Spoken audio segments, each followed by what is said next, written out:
Hi, my name is Rainer and this is my channel Rainierbooks. Today I'm here for another tag video, the third and final tag, completing the alphabet, the S to Z tag done by Jim over at from Jim's Books, Reading and Stuff. So this is from S to Z and here we go. Let's start the video.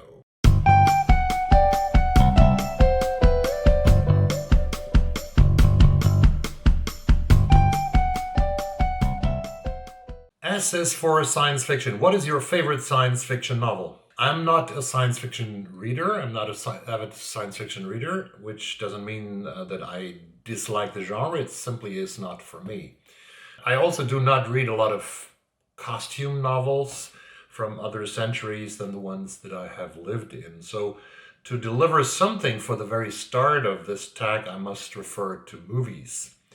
I liked the movie Alien by Ridley Scott, starring Sigourney Weaver, which has no literary source. The script was written for the screen by a guy named Dan O'Bannon. I also like 2001, A Space Odyssey by Stanley Kubrick, starring Gary Lockwood. And to jump over to music, there's one science fiction song that everybody likes. This is Ground Control to Major Tom. You've really made the grade, and the papers want to know whose shirts you wear. Now it's time to leave the capsule if you dare. This is Major Tom to ground control. I'm stepping through the door, and I am floating in a most peculiar way. And the stars look very different today. For here am I sitting in a tin can, far above the world. Planet Earth is blue, and there's nothing I can do. It was really bad. But David Bowie's Space Odyssey, of course, is one science fiction song that everybody loves, right? T is for trope, tag, and many other things. You can create your own prompt for T. So nice of you, Jim, to give us this joker again in the third and final segment of the alphabet tag. So I go for T for thriller. What is the last thriller or detective novel you have finished? Is my question, my prompt that I make of it. And I have to say that this was David Haskell Wanbley-Wyden's novel Winter Counts that I loved. I have raved about it. I have made a single video about this book, a single review. A thriller that is set in the Lakota Reservation, mostly in South Dakota. It's about drugs and drug trafficking and also about murder. And it has a beautiful new hero called Virgil Wounded Horse. And I heard that David Haskell Wanbley-Wyden has written more fiction about Virgil Wounded Horse already and has published a short story, I guess, about him. So U is for unicorn. What is your favorite mythical animal? So let me sneak to the movies again. I had to do a lot of research to do this question, to answer this tag, to answer this prompt, I'm sorry. But of course, the figure I'm talking about is not an animal. He's actually a humanoid basilisk from the amazing planet of Coruscant, a city-covered planet. Star Wars experts already know who I'm talking about, probably, because there are only two humanoid basilisk in the whole Star Wars world. And the guy that I'm talking about is a side figure, not so important. His name is, he ran Dex's Diner, and all kinds of creatures came traveling from other galaxies, from this galaxy to Dex's Diner because he made this wonderful, this fabulous Nerf burger. His name, and of course I'm talking about Dexter Jetster, which is my favorite mythological animal, but actually not an animal, actually a humanoid basilisk. So, V is for Violet. What is your favorite Violet book? That was not easy either, because my books are piled behind me because I have to put them into boxes very soon. In a couple of weeks, I'm moving to another place. So I remembered that I have one book that is super violet on the cover, and this is Goth Girl and the Ghost of a Mouse by Chris Riddle, which is a children's book. I bought this a couple of years ago for my daughter to read, and this is about Ada Goth, which is the only child of Lord Goth. She lives together with her father in the enormous ghastly Gorm Hall. Lord Goth believes that children should be heard and not seen, so Ada has to wear large clumpy boots so that he can always hear her coming. This makes it hard for her to make friends, and if she's honest, she's rather lonely. Then one day, William and Emily Cabbage come to stay at the house, and together with a ghostly mouse called Ishmael, the three children begin to unravel a dastardly plot that Maltravers, the mysterious indoor gamekeeper, is hatching. Ada and her friends must work together to foil Maltravers before it's too late. Yeah, that's the story of my most violet book, which is called Goth Girl and the Ghost of a Mouse by Chris Riddle. W is for why. If you have a Booktube channel, why did you start it? I had seen a few Booktube videos in the beginning, and I have to say that I don't know if he sees us now, if he sees me now, probably not, because he's far bigger than I will ever be. I think the first Booktube channel that I regularly watched was Russell from Oregon over at the Ink and Paper blog, and I got some inspiration by him to read new books. So when the pandemic hit, I was looking for additional things to do to keep myself busy with interesting things. And after I started reading more broadly, the last 3 or 4 years, again, after a long period where I have to admit, no, I don't have to admit it, I confess, I don't have to confess or anything. I mostly read thrillers for a long period. But I'm reading broadly again, not science fiction though, and not romance, for example, but I don't say anything against these genres. They're simply not my kind of genres. So I started an Instagram account and thought, oh, I'm going to be an Instagrammer, a bookstagrammer. But then I soon found out that Instagram is not the thing for me, and I thought, could I do the same thing as Russell does on the Ink and Paper, blog? I thought, no, I can't, because I don't get all those beautiful books timely enough to be interesting for others. But then I saw many of your channels, my dear friends out there, my fellow booktubers, and I saw that it's not necessary to only talk about the newest books that came out like this week or come out next month or that come out in 4 months and that I have an ARC of. No, it's not necessary. I found out that it's very good to start conversations with people from other countries, from all over the world, all over the planet. So I really enjoyed that, doing my first videos, and I never expected to reach 400 subscribers after 9 or 10 months, and I'm very happy about it. So I enjoy very much the community of Booktube, the discussions that we have, the tag videos that we do, of course. And I also love the comments and getting in touch with people who share more or less the same interests, and very often also because we have such a broad reading that gives us empathy for a lot of characters who are diverse and broadly from different parts of society. I thought this also makes us very open-minded. So I like the discussion with all of you open-minded people out there. X is for, I don't know how to pronounce that, Xenocide? What novel featuring a Xenocide interested you, if any? Well, I had to do research on that one.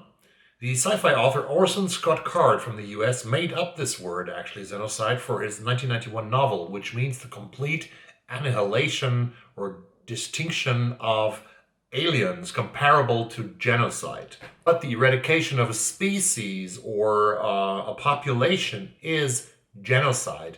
Doesn't matter if it happens on another planet or if it happens here on Earth. So because we have seen that xenocide or genocide happen before. Not in novels, but in reality. The British historian Gerald Reitlinger has written an enormously important book in 1953 called The Final Solution, about Adolf Hitler's attempt to murder all living Jews. That was a genocide that killed 6 million people and created enormous amounts of pain, suffering, and horror. I hardly recommend, if you only want to read one literary text about this, I would recommend to you a play that I wrote my MA thesis about. One of the plays that I wrote my MA thesis about. It's called Die Ermittlung by the German-Swedish author Peter Weiss. Peter Weiss followed the Auschwitz trial in 1965 in Frankfurt. He studied the 20,000 pages of documents that this trial generated, and he made a play out of it called Die Ermittlung, the investigation. In this play, he has transformed the enormous complexity of the topic of of Auschwitz into Dante's Inferno, and he created the subtitle. The second title of the investigation is Oratorium in 11 Gesängen. It's an oratory in 11 songs, and this has a lot of impact on the. This gives you really a lot of details out of the trial that are so horrific and horrendous that humankind can almost not imagine how horrible this genocide has been. The 1956 movie Invasion of the Body Snatchers that saw several remakes over time, and that was directed by action director Don Siegel, is another example.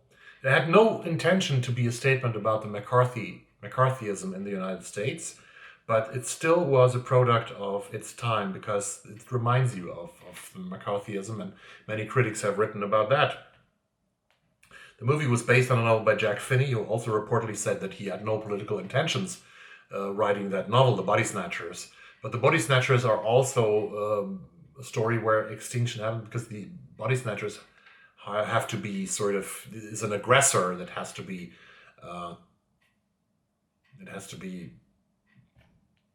killed in order for humankind to live on. So since the 1970s, the worldwide population of animals, that's the third thing that I want to talk about here. The worldwide population of animals, according to the World Wildlife Fund, since 1970, we have lost 70% of animals from 1970 onwards. What we are doing as humankind, we are committing continuous genocide on other species living on this planet. The habitat of animals has been reduced enormously because we are moving into areas, into jungles, into forests where we haven't been before, and to take all that habitat that was inhabited mostly by animals. So in every little corner of the world we go. And one of the many consequences that we have to face because we do that is the current pandemic. Getting close to species that are not supposed to have contact with us because there might be a spillover of dangerous viruses. So there are more than 3,000 viruses still waiting out there. Still waiting, says the great American researcher and expert on this, Dennis Carroll. And the biggest problem, of course, is our greed. The computer game The Last of Us that my daughter has played very often has created a dystopian world in which an infection has killed large parts of humanity. And nature makes an astonishing comeback in this game. So I have played that myself a little bit, so I really would recommend The Last of Us, which has a very convincing narrative structure as well. So this is a game that is also literature. Otherwise, I think most dystopias play in post-urban societies where nature and its species have already wiped out and disappeared. So that was very, very serious. Wise for YouTube. Apart from Booktubers, what YouTube channels do you like to watch? A maximum of 3 I'm allowed to give here. And I have recommended him many times. I would hope that he would recommend my channel once, because then I would get lots of followers, more followers. This is, of course, my great friend from the United Kingdom, from Brighton, Bolton Bankrupt. Great. He's entertaining, he's in a British way, beautifully ironic, and he's a smart guy. He's traveling mostly around the world, but mostly to former Soviet countries, where I also got the idea for my post-Soviet book club from. So Bolton Bankrupt does very interesting travels. He goes where lots of journalists don't go to, and where it sometimes even is dangerous. A guy that I recently discovered that I really like, and I also think about trying to do something similar, maybe from Sweden, is German in Venice. It's a German guy, his name is Mike, and he's doing great videos about Venice, Los Angeles, and the beaches there. I really like his channel. The third channel is also to do with traveling. It's a little, I'm not going to say spin-off from Bolton Bankrupt, but they two have met. And this is the channel called Irish Partisan, which I really like, about an Irish guy from Dublin who has moved to, you won't believe it, to Minsk, to Belarus, and he has lived there now for 2 years as an English teacher. And he's he's blogging about his life in Belarus. Very, very interesting. Z is for zero. What is your favorite book about nothing? Well, I'm cheating here a little bit. I hope that you bear with me. I chose Say Nothing, A True Story of Murder and Memory in Northern Ireland by Patrick Radden Keefe, a book that has been long on my TBR, which is a book about the great big troubles in Northern Ireland, about the conflict in Northern Ireland. I have to read this, and this is called Say Nothing. So it's about nothing. Money for nothing and the chicks for free is a song that comes to my mind. And there's another song about nothingness by the Manic Street Preachers. And there are hundreds of books with nothing in the title, which all are books about nothing. So, please forgive me. This was the S to Z Tech. It was fun to do that, and I hope that I see you again on Thursday when I do the next video and I upload the next video on this channel. Thank you very much. Have a great week, and bye-bye.